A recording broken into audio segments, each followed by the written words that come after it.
प्यारे व्यूअर, आज हम सीखेंगे कि इस वीएफडी ड्राइव को हम 220 वोल्ट से 380 वोल्ट पर किस तरह सेट करेंगे। तो ये वीडियो आप यहाँ देखें। पहले आपको प्रोग्राम में जाना है।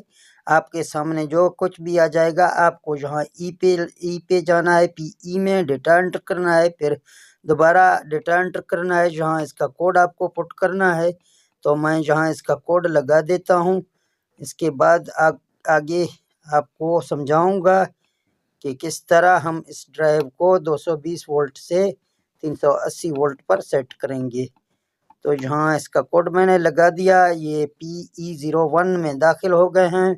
इसी तरह आपको आगे अप एरो के बटन से 4 पे जाना है, डेटा एंटर करना है। जहाँ आप देख सकते हैं 220 पर ये ड्राइव पहले से सेट है, तो हम शिफ्ट के बटन की मदद से यहाँ इसको 3 करेंगे और आगे फिर शिफ्ट लगाएंगे, फिर हम इसको 80 करेंगे। इस तरह जब डेटा हम इंटर करेंगे तो ये VFD 220 से 380 वोल्ट पर सेट होगी। तो यहाँ देख सकते हैं कि हमारे वोल्ट कम है, इसीलिए पावर ऑफ दे रहा है।